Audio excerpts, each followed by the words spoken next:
মোদির আবেদনের পরেও আন্দোলনে অনড় কৃষকরা। এসএসসির চাকরি প্রার্থীদের পাশে সুকান্ত, কটাক্ষ তৃণমূলের। অন্যদিকে পুরো ভোটের প্রচার ঘিরে রণক্ষেত্র ত্রিপুরা। আবার তৃণমূল বিজেপি সংঘর্ষের ঘটনা সেখানে ঘটেছে। প্রশ্ন উঠছে আরেকটা বিষয় নিয়ে, বিজেপি কি ছাড়তে চলেছেন তথাগত রায়? কারণ তার টুইট ঘিরে তৈরি হয়েছে জল্পনা। আজকের আলোচনায় এই সমস্ত বিষয় থাকবে। আলোচনার জন্য যারা উপস্থিত রয়েছেন, প্রথমেই প্রত্যেকের সঙ্গে আপনাদের পরিচয় করিয়ে দিই। আমাদের সঙ্গে দেবনারায়ণ সরকার রয়েছেন গোপাল চন্দ্র মণ্ডল, পার্থপ্রতিম বিশ্বাস আমাদের সঙ্গে আলোচনায় যোগ দিয়েছেন। ব্যারাকপুর স্টুডিও থেকে সরাসরি আলোচনায় যোগ দিয়েছেন কৌস্তব বাগচি এবং রয়েছেন বিশ্বনাথ চক্রবর্তী। আমি প্রত্যেকের কাছে আসবো, কিন্তু আলোচনার শুরুতে যেটা আপনাদের জানালাম যে গতকাল প্রধানমন্ত্রী, আপনারা জানেন যে জাতির উদ্দেশ্যে ভাষণে 3টি কৃষি আইন প্রত্যাহারের সিদ্ধান্তের কথা ঘোষণা করেছিলেন, কিন্তু তারপরেও নিজেদের অবস্থান থেকে এক চুলও সরতে নারাজ আন্দোলনকারী কৃষকরা। দেখুন, इस महीने के अंत में शुरू होने जा रहे संसद सत्र में, इसी महीने में हम तीनों कृषि कानूनों को रिपील करने की संवैधानिक प्रक्रिया को पूरा कर देंगे।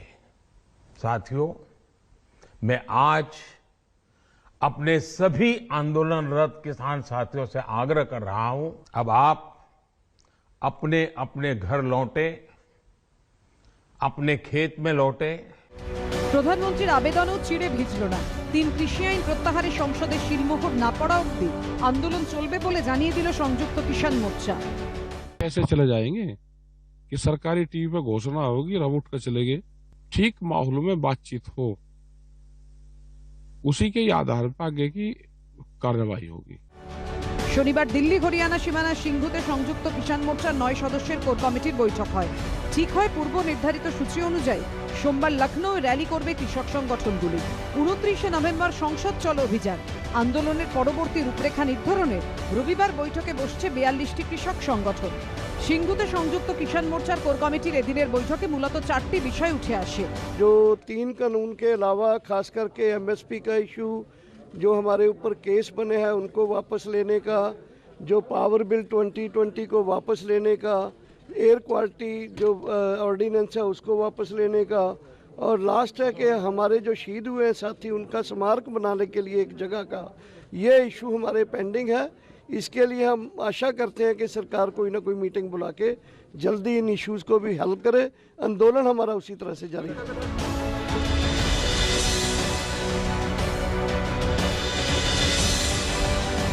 কৃষকদের দাবি দেওয়ার পক্ষে শনিবার প্রধানমন্ত্রীকে চিঠি দেন কংগ্রেসের সাধারণ সম্পাদক প্রিয়াঙ্কা গান্ধী। आदरणीय प्रधानमंत्री जी, कल आपने 3 काले कृषि कानूनों को किसानों पर थोपने के अत्याचार को स्वीकार करते हुए उन्हें वापस लेने की घोषणा की। देश भर में किसानों पर हुए मुकदमों को वापस लीजिए और सभी शहीद किसानों के परिवारों को आर्थिक अनुदान दीजिए। তাৎপর্যপূর্ণভাবে কৃষকদের দাবির সমর্থনে এগিয়ে এসেছেন পিলিভিটের বিজেপি সাংসদ বরুণ গান্ধীও। শনিবারই প্রধানমন্ত্রীকে চিঠি দিয়ে তিনি বলেছেন, কঠিন ও প্রতিকূল পরিস্থিতিতে শান্তিপূর্ণভাবে আন্দোলন করতে গিয়ে প্রায় 700 কৃষক ভাই ও বোন শহীদ হয়েছেন। আমি মনে করি এই সিদ্ধান্ত যদি আগে নেওয়া হতো তাহলে এই নির্দোষ মানুষগুলোর প্রাণ যেত না।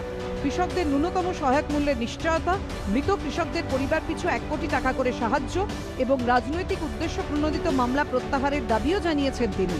বিভিন্ন মহলে এই প্রশ্ন উঠছে যে আগামী বছর উত্তরপ্রদেশ, পাঞ্জাব সহ বিভিন্ন রাজ্যে ভোটের কথা ভেবেই কি বিতর্কিত কৃষি আইন প্রত্যাহার করে ড্যামেজ কন্ট্রোলের চেষ্টা করলেন প্রধানমন্ত্রী? কৃষকরা নিশ্চয়ই যেদিন বুঝবেন সেদিন আবার আইন হবে। মন্ডি থেকে মুক্ত করে তাদেরকে যেখানে ইচ্ছা ফসল নিজের দামে বিক্রি করার অধিকার দেওয়া হয়েছিল। 140 বছর আগের পুরনো আইন। তো আজ যখন দেশ জাগবে আবার আইন হবে। দেশ ঘুমিয়ে পড়বে, শুধু বিজেপি জেগে থাকবে এটা হয় না। এই রাজ্যে যে নির্বাচন হচ্ছে, ইউপি, পাঞ্জাব, এসব জায়গায় বিজেপি নিশ্চিহ্ন হয়ে যাবে এই ভয়ে কৃষি বিল প্রত্যাহার করেছে। আবার ক্ষমতা থাকে বলুক কেন্দ্রীয় সরকার যে আবার আমরা এই বিলটা আনবো, ভাববো হ্যাঁ বাপের বেটা। সব মিলিয়ে কৃষি আইন প্রত্যাহার করার পরও এই ইস্যুতে ক্রমশ চাপ বাড়ছে মোদী সরকারের ওপর। বিজেন্দ্র সিংহ, উজ্জ্বল মুখোপাধ্যায় ও রঞ্জিত সাউয়ের রিপোর্ট, এবিপি আনন্দ। গোপাল তো একেবারে দর্থহীন ভাষায় প্রধানমন্ত্রী গতকাল বলে দিয়েছেন যে এই মাসের শেষে যে শীতকালীন অধিবেশন শুরু হতে চলেছে সেখানে এই তিনটি যে আইন সেটা প্রত্যাহারের সাংবিধানিক প্রক্রিয়া সম্পূর্ণ হয়ে যাবে, কৃষকরা দয়া করে কাজে ফিরুন। তারপরেও কৃষকরা আস্থা রাখতে পারছেন না, অনেকে এমনটা বলছেন গোপালদা, যে যেমনটা মনে করছেন, যে প্রশ্ন তারা তুলছেন যে এই যে 1 বছর ধরে রাস্তায় থেকে যে আন্দোলন তারা চালিয়ে গেলেন, সেই আন্দোলনের প্রতি সরকারের উদাসীনতা, শাসক দলের তরফে মাঝে মাঝে যেভাবে আন্দোলনকারীদের নিশানা করা হয়েছে, সেটাই কি একটা কারণ, অন্যতম বড় কারণ যে প্রধানমন্ত্রীর আবেদনের পরেও চিড়ে ভিজছে না? এটা এই সংযুক্ত কিষাণ মোর্চার নেতাদের একটা হতাশ সুর পেশে উঠছে। তার কারণ বলছি, এই বছরে 12ই জানুয়ারি মহামান্য সুপ্রিম কোর্ট একটা ডাইরেকশন দিয়েছিলেন যে এই কৃষক বিলের উপর একটা স্টে করেছিলেন। তারপরেও কি এই আন্দোলনটা চালিয়ে যাওয়ার যৌক্তিকতা ছিল? কিন্তু তারপর তারা চালিয়ে গেছিলেন। আজকে যখন দেখছি যে কেন্দ্রীয় সরকার যখন এই 3টে বিল প্রত্যাহার করে নিল, তার মানে কি তাদের আর পাওয়ার কিছু থাকলো না। এখনো পর্যন্ত তারা কৃষি বিল সম্পর্কে আন্দোলনটাকে তারা চালিয়ে নিতে যাচ্ছেন কেন?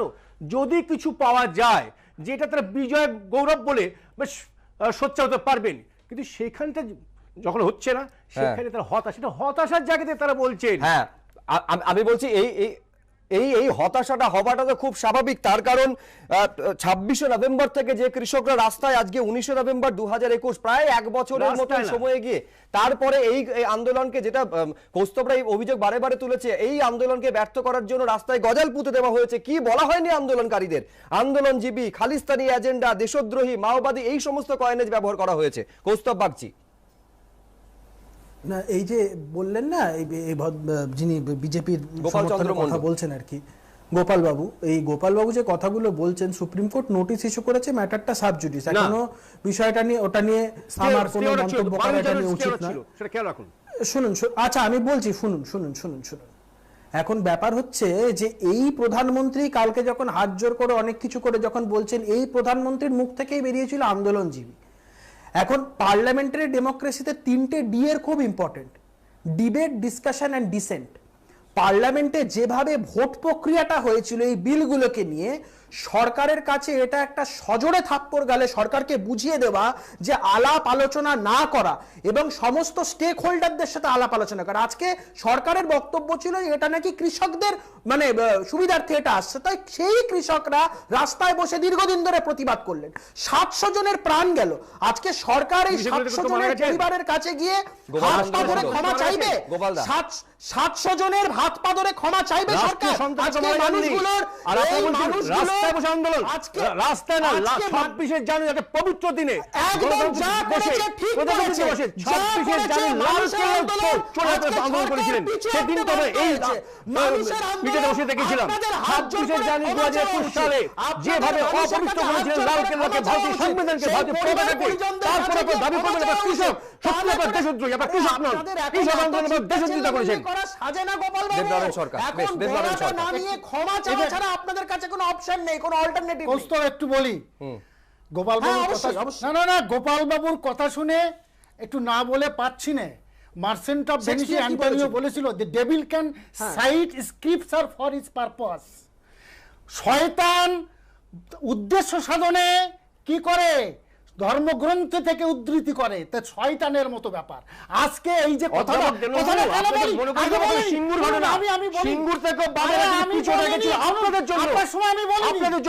আপনার সময় আমার কথাটাকে বলতে দিন। আজকে লক্ষ্য করুন, উনি আজকে কিন্তু দুঃখ প্রকাশ কি অন্যায় হয়েছে বলেননি, প্রদীপের আলোর মতো সত্যকে বোঝাতে পারেনি। তার মানে উনি যে কাজটা করেছেন সত্য বোঝাতে পারেনি। পরে আবার কিন্তু এটা পাল্টাবেন। 2 নম্বর, লখিমপুর খাড়িতে যা পিষে মারলো সেই লোক কিন্তু ক্যাবিনেটে রয়েছে। 3 নম্বর, পরিষ্কার আজকে যে বলা হচ্ছে, উনি ওনার বক্তব্যের মধ্যে অনেক কিছু অপরিষ্কার। আমি পারিনি কেন এই সত্যটাকে? যেহেতু দেবনারায়ণ সরকার লখিমপুর খেরি প্রসঙ্গ উত্থাপন করলেন, এই প্রশ্ন স্বাভাবিকভাবেই উঠছে। লখিমপুর খেরিতে মূল যে অভিযুক্ত তার বিরুদ্ধে পুলিশ তদন্ত শুরু করেছে, কিন্তু তার সঙ্গে যে কেন্দ্রীয় স্বরাষ্ট্র প্রতিমন্ত্রীর নাম উঠে আসছে তার বিরুদ্ধে কেন ব্যবস্থা গ্রহণ করা হবে না? এই প্রশ্ন যে শুধু বিরোধীদের তরফে উঠেছে এমনটা নয়। বিজেপির সাংসদ বরুণ গান্ধী তিনি পর্যন্ত প্রধানমন্ত্রীকে লেখা চিঠিতে সেই প্রশ্ন সামনে এনেছেন। দেখুন। তিন কৃষি আইন নিয়ে পিছু হটেছে মোদী সরকার। দেশ জুড়ে কৃষকদের বিরোধিতার মুখে আইন প্রত্যাহারের ঘোষণা করা হয়েছে। এবার লখিমপুরে কৃষক হত্যাকাণ্ড নিয়ে মোদী সরকারের ওপর চাপ বাড়ালো কংগ্রেস। তাৎপর্যপূর্ণভাবে দিদি প্রিয়াঙ্কার সুরেই লখিমপুরে কৃষক হত্যা নিয়ে সরব বরুণ গান্ধীও। কেন্দ্রীয় স্বরাষ্ট্র প্রতিমন্ত্রী অজয় মিশ্রর বিরুদ্ধে কঠোর ব্যবস্থার দাবি জানিয়েছেন পিলিভিটের বিজেপি সাংসদ। গত 3রা অক্টোবর বিজেপি শাসিত উত্তরপ্রদেশের লখিমপুর খেরিতে কৃষকদের গাড়ি চাপা দিয়ে হত্যার অভিযোগ ওঠে কেন্দ্রীয় স্বরাষ্ট্র প্রতিমন্ত্রীর ছেলে আশিস মিশ্রর বিরুদ্ধে। অভিযুক্ত আশিস মিশ্রকে গ্রেফতার করা হলেও এখনো কেন্দ্রীয় স্বরাষ্ট্র প্রতিমন্ত্রী অজয় মিশ্রর বিরুদ্ধে কোনো ব্যবস্থা নেওয়া হয়নি জানিয়ে ক্ষোভ প্রকাশ করে প্রধানমন্ত্রীকে খোলা চিঠি দিয়েছেন উত্তরপ্রদেশের দায়িত্বপ্রাপ্ত কংগ্রেসের সাধারণ সম্পাদক প্রিয়াঙ্কা গান্ধী। তাতে কেন্দ্রীয় স্বরাষ্ট্র প্রতিমন্ত্রীর পদত্যাগ দাবি করেছেন তিনি। मैं लखीमपुर के शहीद किसानों के परिजनों से मिली हूं। केंद्रीय गृह राज्य मंत्री के पद पर बने रहते हुए उन्हें न्याय की कोई आस नहीं। लखीमपुर किसान नरसंहार मामले में पीड़ितों को न्याय दिलवाना भी आपके लिए सर्वोपरि होना चाहिए।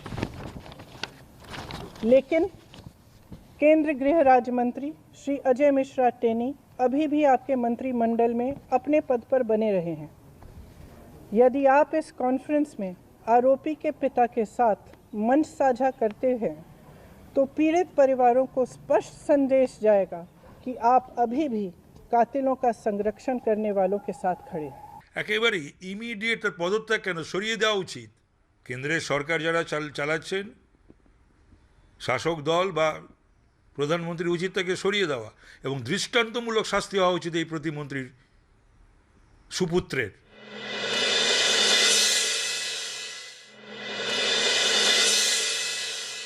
প্রিয়াঙ্কা গান্ধীর যখন ওনাদের ভোট আসে তখন সেজেগুজে রাজনীতিতে আসে, ওনার বক্তব্যকে কেউ সিরিয়াসলি নেন না।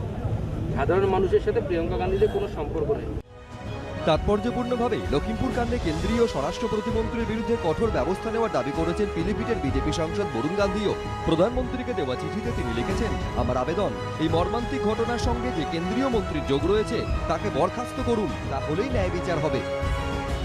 ভারতবর্ষের কৃষকরা যখন আন্দোলন করে তখন নরেন্দ্র মোদী কি বলে? সন্ত্রাসবাদী, পাকিস্তানি, খালিস্তানি। তাদেরকে ট্রাক্টর চাপিয়ে লখিমপুর খেরিতে মেরে দেওয়া হয়।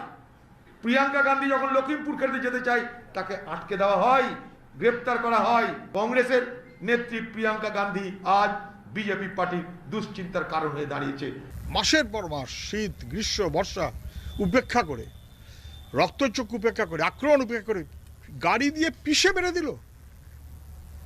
কখন এটা ঠিক হতে পারে?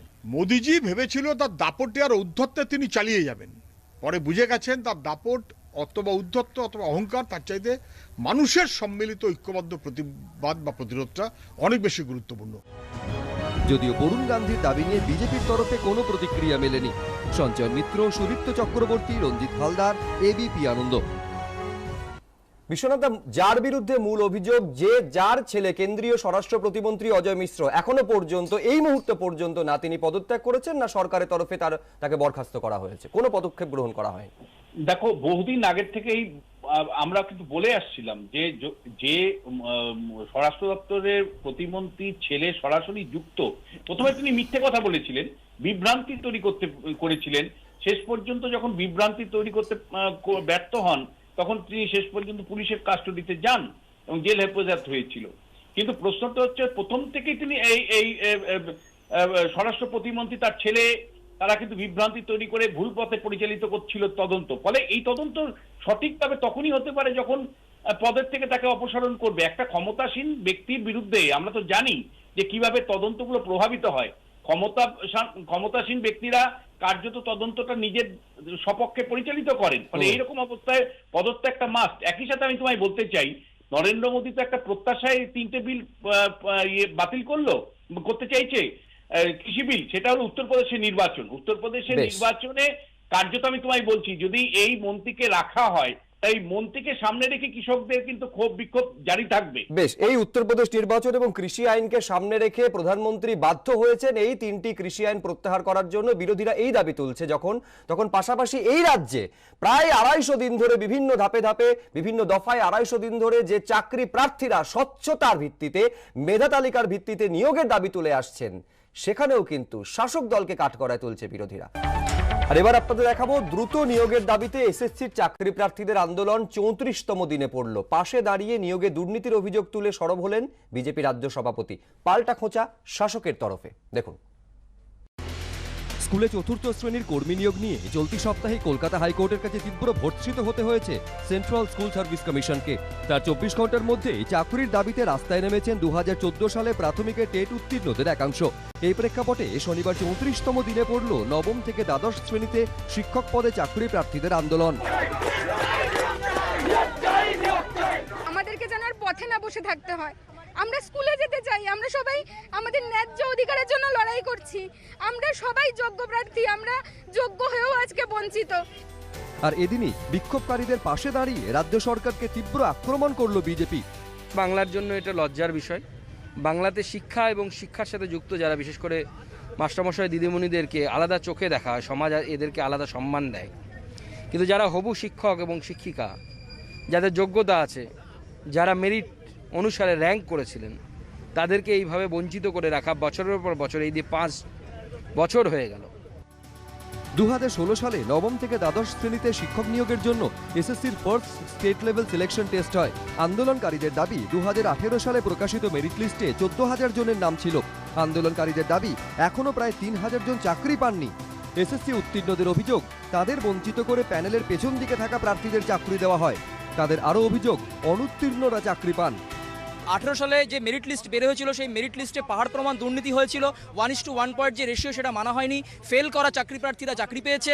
এমনকি রেশিও জাম্প করে, র্যাঙ্ক জাম্প করে পেছনের র্যাঙ্কে থাকা চাকরি প্রার্থীরাও চাকরি করছে। আজকে ধর্ণা অবস্থানের 34তম দিন, কিন্তু আমাদের দাবিটা শোনার মতো এখনও আমরা কাউকে পাইনি। আমরা আমাদের দাবিটা যতদিন না পূরণ হবে, আমরা এখানে এই ধর্ণা অনশন চালিয়ে যাব। চাকরির দাবিতে 2019-এর ফেব্রুয়ারি মার্চে টানা 29 দিন প্রেস ক্লাবের সামনে চলে অনশন। চাকরি প্রার্থীদের দাবি, মুখ্যমন্ত্রীর আশ্বাসে অনশন তুলে নিলেও কথা রাখেনি সরকার। দাবি আদায়ে কয়েক মাস আগে সেন্ট্রাল পার্কে টানা 187 দিন অবস্থান বিক্ষোভ চলে। এদিন আন্দোলনকারীদের সঙ্গে দেখা করেন বিজেপি রাজ্য সভাপতি। আমাদের আইনি সহায়তা যদি প্রয়োজন মনে করেন ওনারা, আমাদের ক্ষমতা খুব সীমিত, আমরা ছোট সামর্থ্যবান, খুব বেশি সামর্থ্যবান নই, কিন্তু আমাদের যে সামর্থ্য আছে সেই সামর্থ্যের মধ্যে দিয়ে ওনাদেরকে আমরা হেল্প করব। পাল্টা উত্তর এসেছে শাসক শিবির থেকেও।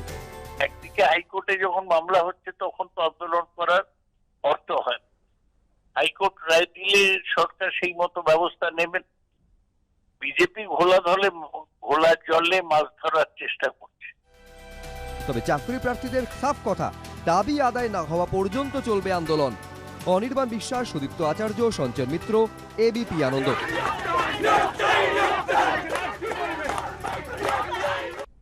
পার্থদা, মূল দাবিটা কি? দুর্নীতিমুক্ত স্বচ্ছ নিয়োগ করতে হবে এবং মেধা তালিকা মেনে নিয়োগ করতে হবে। আমি বলছি, যাবতীয় জটিলতাকে এড়িয়ে, আইনি জটিলতাকে এড়িয়ে এটুকু করা যাচ্ছে না? না, এখানেই তো সবচেয়ে বড় প্রশ্ন যে এই যারা চাকরি প্রার্থী তারাই দেখাচ্ছিলেন যে 5 বছর 7 বছর করে সবাই বসে আছেন এবং আদালতে এতগুলো মামলা। তার একটা বড় কারণ হচ্ছে এন্টায়ার নিয়োগ প্রক্রিয়া জুড়ে অস্বচ্ছতা। এবং এই অস্বচ্ছতা শুধু বলেন, এটা আন্ডারস্টেটমেন্ট, এটা তো দুর্নীতি। কারণ এই কোর্ট সেদিন হচ্ছে যে অন্তত স্কুল সার্ভিস কমিশনের ক্ষেত্রেও যেভাবে ভুয়ো নিয়োগের কথা তুলে ধরেছেন, সেখানে 550 জন প্রায় খুঁজে বের করা গেছে এখনো পর্যন্ত। তারপর আরো 500 হয়েছে। এবার আমার প্রশ্ন হচ্ছে যে যদি এই ধরনের, আপনি শুধু একটা জায়গায় একটা গভর্নেন্সের প্রশ্ন কেন বলছি, একটা school service commission, college service commission, public service commission, TET পরীক্ষা নেওয়ার ক্ষেত্রে অস্বচ্ছতা, ইন্টারভিউ নেওয়ার ক্ষেত্রে অস্বচ্ছতা, ফল প্রকাশে অস্বচ্ছতা, প্যানেলে অস্বচ্ছতা। সরকার বলছেন যে সরকার সহমর্মিতার প্রশ্ন তুলে কৃষক আন্দোলনের পাশে দাঁড়ায়, সেই সরকারের মানবিক মুখ কেন এই আন্দোলনে দেখা যায় না? দেবনারায়ণ সরকার। আচ্ছা, আমার বক্তব্য হচ্ছে কি, প্রথমে আমি সুকান্ত বাবুর কথাটা বলি। 10,000 লোককে ছাঁটাই করেছো ত্রিপুরায়, আগে কথাটা মুখটা বন্ধ করো। এইবার আমি পরে না 10,000 লোক ত্রিপুরা থেকে ছাঁটাই করেছো, তারা কাজ করতো, এখানে পার্থবাবু বসে আছে, তাদের কাজ করেছে, তাদের ছাঁটাই করে দিয়েছো। আর এখন ত্রিপুরায় তুলতে পারে, এই একই প্রশ্ন বিজেপি কেন বাংলায় তুলতে পারবে না? এটা কোন ধরনের? সুব্রত, একটু আমি ইন্টারভিউ করব একবার। আপনি ত্রিপুরা ধরনের বলে কি এটাকে জাস্টিফিকেশন না, আগে উনি মহামর্মিত দেখাচ্ছেন, আগে আপনি অচিন ধর্ম জীবকে আগে আপনি জাস্টিফাই করছেন, তুমি অর্ডার লিখে রাখি। আমি ওটা না, আগে ওনার কথা উত্তর দিচ্ছি, তারপরে আমি 187 দিন প্রশ্ন যেহেতু দেবনারায়ণ সরকার উত্থাপন করলেন, আমি অবশ্যই সেই প্রসঙ্গে আসবো। আমার আরেকটা বিরতিতে যাওয়ার সময় হয়েছে, খুব দ্রুত ফিরছি।